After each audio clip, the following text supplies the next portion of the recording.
Rodney Garnett has performed extensively as a freelance musician in orchestras, jazz and chamber music ensembles, folk music ensembles, and recording studios.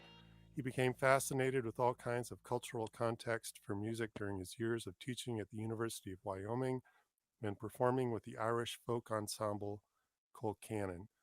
Garnett initiated the Black Hills Balinese Gamelan in 2017 and continues to collaborate with musicians in Moldova and other parts of Eastern Europe.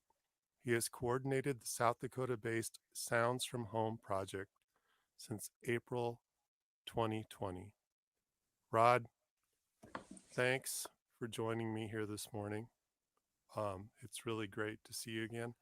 And I think you're going to start us off with a little music. And just for as a kind of a carrot to keep everybody around, we'll have some more music at the end. So great. Well, thanks so much, Paul. It's really a pleasure to be here. And this is a great project. Well, I'm going to play a little Moldovan pan flute.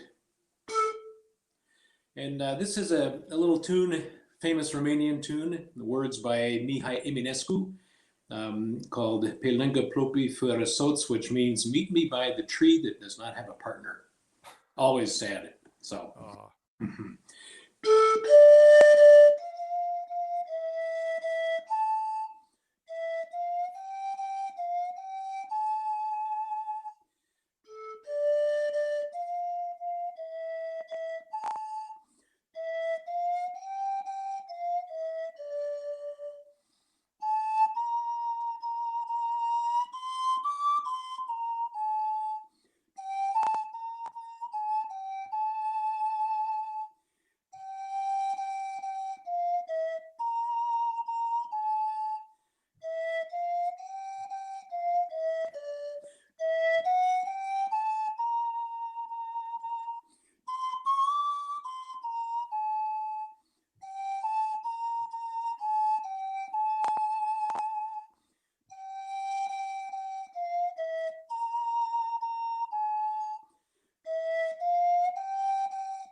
it's so sad, but it just makes me want to smile. That was Good. fantastic.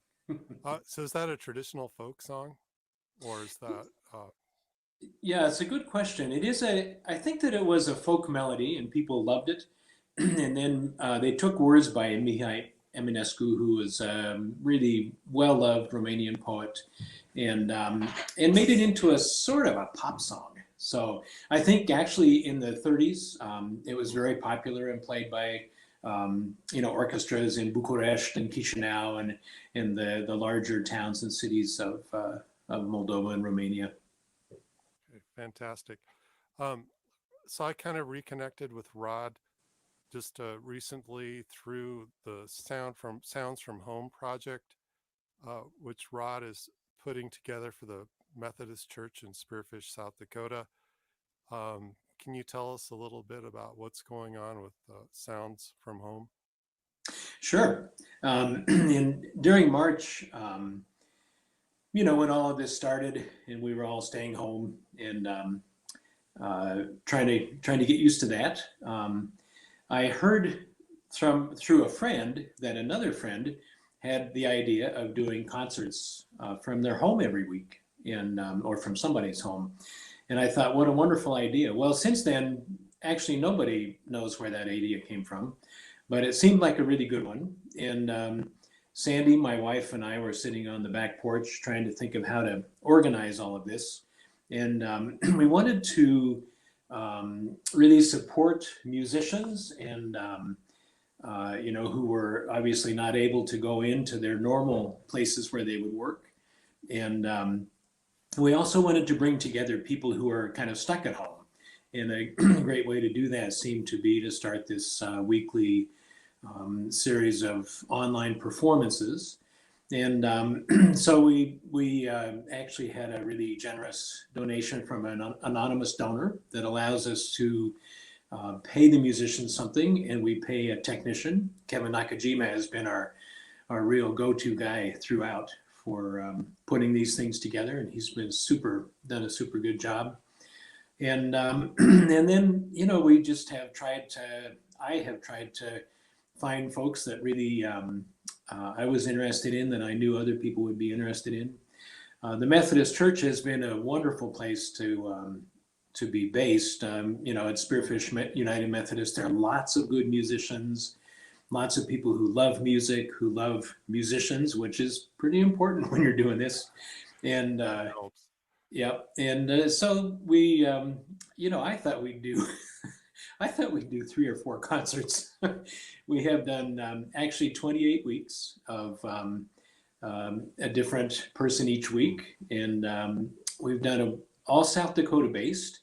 Um, there have been a lot of musicians from the Spearfish area, but people actually from all over the state. One young woman who lives in Denmark, who grew up in Rapid City, who's a super wonderful flute player, and a gentleman who lives in the Bay Area, in San Francisco Bay Area, who grew up in Rapid City, and his grandfather was mayor of Newell at one time, and so we had him featured. And it's been really a lot of fun for me. It's been really exciting to get to meet these people online. Most of them I've never met in person. I've never shaken hands with them. I've seen, sometimes I've seen their videos, but I knew them by reputation, and kind of started from the Spearfish Songbook Project, where I was introduced to a lot of good musicians, Scott Simpson and this young man from Pine Ridge, Juke, goes by the name of Juke, and of course Jamie Lynn, and it's just really wonderful musicians around our area. And so I tried to bring those people in, and tried to, gradually, as we gained steam and realized we were going to do more than 3 or 4 of these, it was fun. People began to recommend other people, and I went to people that I knew, especially in the church, and said, who would you recommend? And we've just had all kinds of involvement from people in Sioux Falls as well, and just lots of different places. Okay. So is did one of the links you sent me, is one of those links to that project, or are they both holiday sounds from home? Well, there's one link that is on the church website. Of course, Okay. one of the wonderful things about being involved with Spearfish United Methodist Church Mm-hmm. is that it gives us a sort of a venue. It gives me a place to connect instead of posting them on my Facebook page, which Right. not too many people look at, I don't think. Mm. On the church website and Facebook page, then they're shared a lot, and so that's been good. But the first link that I gave you, Paul, is is from the church website, and it Oh, okay. has all 28 of Got um, it. those first events, and then we have a series going in December. I was kind of running out of steam, and I thought we'd finish the project in November, but then Kevin Nakajima Mm. suggested we do something special for the holidays, and of course everybody loves doing holiday music, Mm. and it was very exciting to bring in people like yourself, and just we've put together 3 wonderful holiday events. The first one became available last Friday. The next one will be this week, and the final one will be on Christmas Day itself. We've involved the Black Hills State University Choir. Paul Peterson, of course, does a wonderful guitar solo. Gordy Pratt, Jamie Lynn, Boyd Bristow, who lived in Spearfish for a long time, and so it's been fun. And then a lot of people in the church have recorded things. It's been really exciting to get Yeah, it was as fun to many. see Chris Yeah. Davis, and I think he Yes. plays with one of her students as well. Yep. That's great. Yeah. Yeah. Okay, so those links will be in the description for this video. The first link is the home concerts, and so not necessary or no Christmas music. If you're looking for the Christmas music, there will be the holiday sounds from home 1 and 2, and they're really nice to just put on when you're baking cookies. I mean, you don't have to necessarily sit down and watch. but the music is really great. The sound quality is really great. So if you're looking for some Christmas music, and you know, you can watch them over and over again. Give the Methodist Church some view time, and um, but it's fun. It was fun, like listening, and then seeing Chris and seeing some of these people that I know from playing around. So I highly recommend it. And then, so will these some of these videos will be used as like a prelude to the Christmas Eve service? Is that part of this, or? Actually, what we'll do is the Christmas Eve service is going to be put together by our pastor, Scott McCurdy.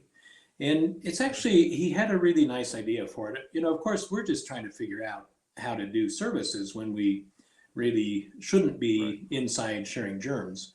And so the online services have become more and more important, and they will continue. But Scott McCurdy has developed this idea of having sort of an Advent-based Christmas service where there are 5 candles lit. So there are 5 scripture readings, and then music that goes with each of those. And for example, Paul, I want to use your music right at one of the early ones in the book of Luke, in Luke 2, I should say. And then each one will be featured. We have probably we'll use 2 recordings from Black Hills State University chamber singers, which are really quite delightful. We have recordings from the church choir and the church handbell choir and so forth. So that'll be a whole separate thing. That's there will be 3 holiday sounds from home, and then the Christmas Eve service. And the Christmas Eve service will be online. There will be no Christmas Eve service. Actually, that's not true. We're all going to put on our coats and hats and boots and gloves and stand outside. And yeah. And we have a system at the church where we call it drive-in worship. So people can drive in their cars, and they can stay in their cars and tune to 90.5. And then the pastor stands outside with a microphone, and we broadcast on the, probably every church has a way to broadcast for hearing impaired members of the congregation, and it's on 90.5 FM. So if you pull up outside the church, tune into 90.5 FM, you can hear the service being broadcast. And so some of us will stand outside in the cold with a shop radio, and everybody else is going to sit in their cars with hot chocolate. What's your broadcast area? I might be able to pick you up from home. I don't think it'll reach your house, but it's mostly the block right around the church, not very far. Okay. Yeah, I was driving to my studio last Sunday, and I noticed the Anglican church down the street. I think the pastor father, was distributing communion to the folks on the in the street. That's true, and there have just been many different ways of doing that. And we discovered that you can buy little self-enclosed communion cups of grape juice and a little wafer, and you can sanitize your hands, put them all in a big basket, and then people take their own, and they have the elements right there in a sealed container. So all right, I might have to check that out next time. Yeah. Okay, well that's great. So Christmas will go on despite all the problems we're having, the pandemic and everything. Safely, it'll go on safely. Okay, so I'm looking forward to that. And the link for that will be on the Methodist Church's website. Yes, and on their Facebook page. On their Facebook page. Yeah, and the outdoor live services are at 7 o'clock on the 23rd, and then 5 o'clock on the 24th. And all that information will be on the church's website as well. Okay, that's great. I feel relieved now that our Christmas Eve is going to happen somewhere. It's going to happen. Yeah. Yeah. And hopefully maybe, how about the candle lighting part? We're going to have. Well, do you have a plan for that? I don't think we're going to do it. We thought about, candles in the drive-in cars. I didn't think it was a good idea. So, yeah, I don't know. complicated. Um, okay, great. So, and then you've also, you're a teacher. You've been teaching for years. Are you still teaching? Well, Teaching I've lessons? just, yeah, I've had the most interesting experiences online. I'm involved with some things. I've done a lot of work in Indonesia, and especially in Eastern Europe. I lived in Moldova for a year, and I've worked in Bulgaria and Slovakia and Romania um, and Ukraine. And so I've just been totally surprised and pleased to be involved in projects. For example, my friend Andrei Bidkivka, who's Ukrainian, he's famous for playing an instrument called sopilka, which is a type of flute. And he's actually very famous for the soundtrack to Lord of the Rings because they use sopilka on there. And when they were doing live concerts, he did a lot of traveling around to be a guest soloist on the sopilka with these large orchestras. Um, and Andre invited me to participate in a conference that took place online. It was based in Lviv, Ukraine. And Andre and I did a little presentation about Ukrainian music and sopilka in the United States, which was really delightful. It was really fun and really interesting, and it meant that we were all on Zoom. All these people in their apartments in all over Ukraine and actually all over the world, and we were all talking about this Ukrainian flute called sopilka. Another really exciting project I was involved in was with the University of California's Santa Barbara choirs. They have a new choir director, Nicole Lamartine, who's a friend of mine. And she has never met the students because they didn't meet on campus this year. And so she brought them together on Zoom, and she invited me to play a very small part with getting a friend of mine from Moldova to teach Moldovan pieces, songs online to this choir that was all on Zoom, and they did a fabulous job of bringing it all together. There were students in Korea, all over California, of course, all over the U.S. The students who would normally be on campus singing in the choirs, and they were all on Zoom. And my friend Diana taught from her home in Chisinau, Moldova, and she taught them two songs and sang them to the students in Romanian, so they would have translation and they would have pronunciation. And then the students did a Zoom recording, and that was part of a big project that the choirs did and put online called Home. And it just turned out to be for me, it was so much fun to connect with my friend in Moldova. Her husband created a backup track, and then the students sang over it, and they made this fabulous recording. So, So, were those students from different parts of the world able to perform together somehow? Um, yeah, it's a good question. They did. I did some Zoom recordings with Ward Johnston's little jazz quartet here in yeah. town, and our drummer was in Colorado, of course. And Ward and Joel and I were at in our houses in our basements, and and I have to admit, the problem, of course, with Zoom is that there's a time lag, and so you can sing all Right. at the same time, but you can't. I mean, it would drive you crazy if you're trying to hear each other. And so what they've done with Zoom recordings and what the choir did so amazingly Mm-hmm. well, each student recorded their own part with the backup Right. track, Okay. sent it in, and then somebody lined them all up and made it into a choral performance. Mm. Yep. Yep. Yeah. Whoever figures out this latency problem is going to be Yeah. doing the musicians a great service. But Yep. okay, well that's interesting. Um, and I don't know. I think I guess we've kind of covered everything. Can you tell, the Gamelan Orchestra? I'm really interested in that. Can you tell us a little bit about, um, how Sure. that's going and, what's happening with the Gamelan? Yeah.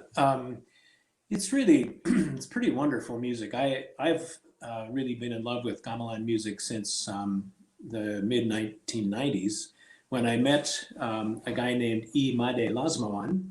He lives in Colorado Springs with his family. His wife is a dancer. They're Balinese. You know, they grew up in Bali, and he's just a super teacher and a super musician.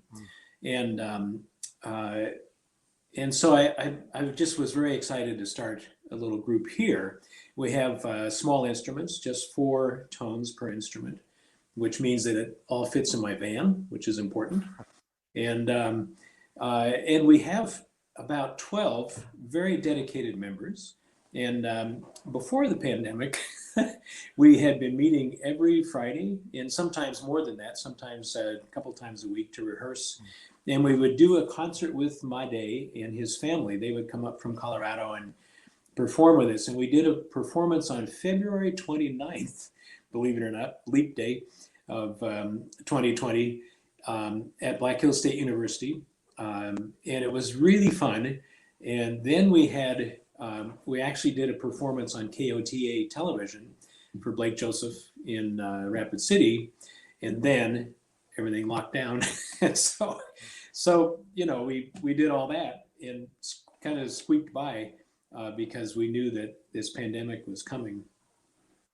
So now, is your gamelan kind of like, I don't know a lot about gamelan, but is it gong based or Would you? gong?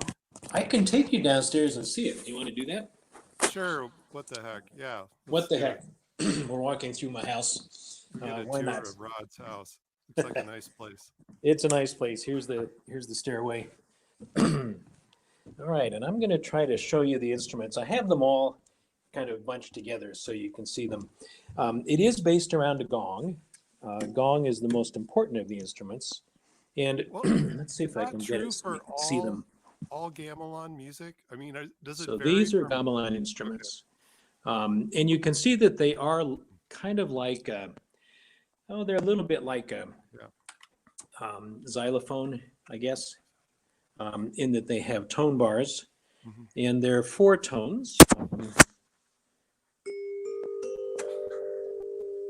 And those are, all of the music is created from those 4 basic tones. We have different sizes, big ones and small ones that are much higher.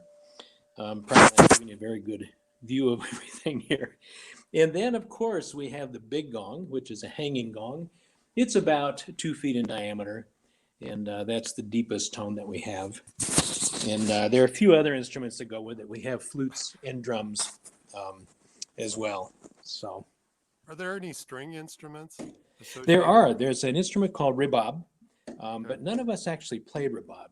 It's a bowed string instrument, and you hold it in front of you. It has actually 2 strings, and the bow goes between the strings, like an arhu. And Is it also known as a spike fiddle? Is that? Yeah. Yep, Okay. that's it exactly. Yep, type of spike fiddle. Mm-hmm.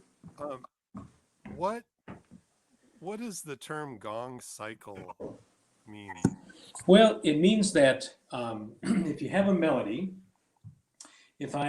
I'll sing a melody for you that we might play in gamelan.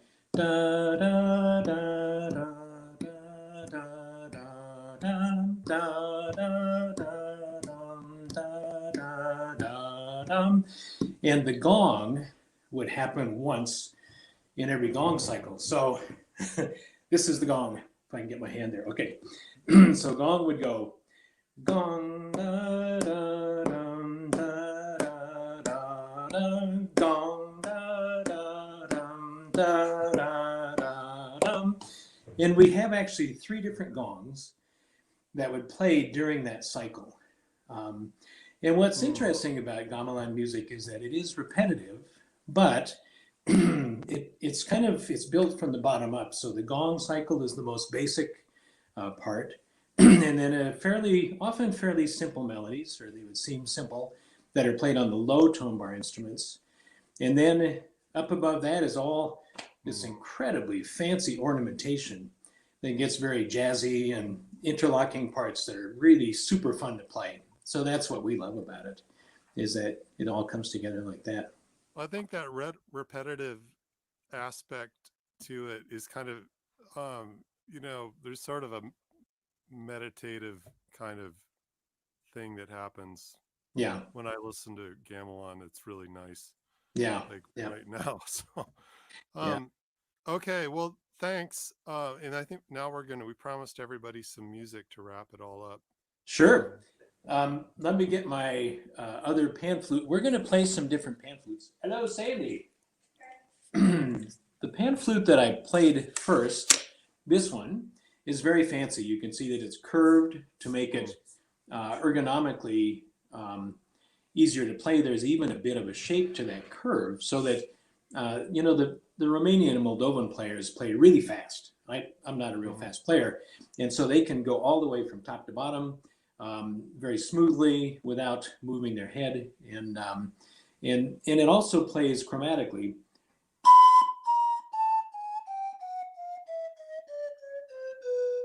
By moving up and down. But it's a solo instrument. The pan flutes that we're going to play, and I'll introduce my wife, Sandy. This is what we do for fun during the pandemic at our house. We have pan pipes that are from Peru. And the interesting thing is that we have to play them together because each of us only has half the notes. So I have, and Sandy has. Oh wait, that's probably the count. So to play a scale, we have to do this. You start low. Yeah.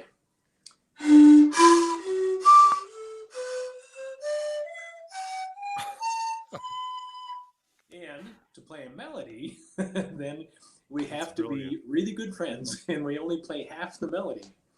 And you can hear how different the sound is. It's, a group in Peru or Bolivia could have 100 pipers, and it's played on the altiplano, in these wonderful festivals and with drums and dancers, and it has a very breathy, kind of rich, noisy tone, which we really love.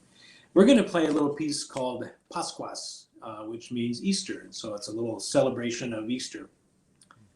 Ready? I don't know. Okay.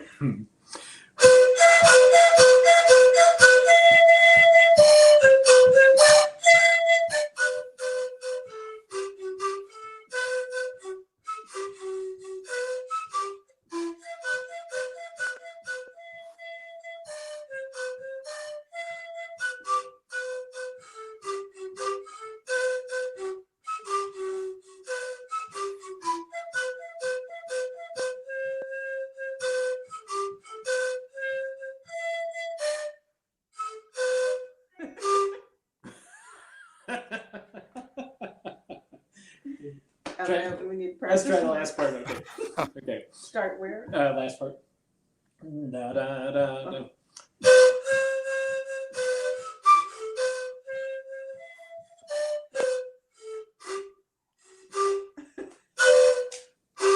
Forget that second part. That's right. Anyway, that's Pascuas. That takes the phrase, the family that plays together stays together to an entirely Messing up new the level. We've been doing these. We've been playing panpipes together for a long time, haven't we? Yeah, we just haven't done it for a while. Almost 20 years. Wow. Yeah, it's fun. Great. Yeah. Okay, anything we're forgetting or maybe you'd like to mention? Are we good? Well, I don't think so. I just think there just is one more aspect that I've really enjoyed, and that is playing music at home by myself, just because it's really, really fun.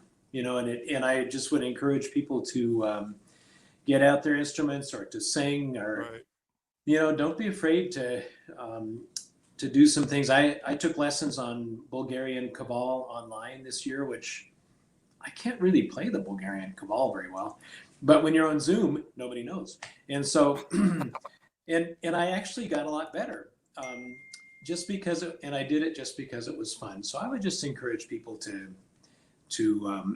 get out your old band instruments and dust them off and see if we can get a sound and play some Christmas music,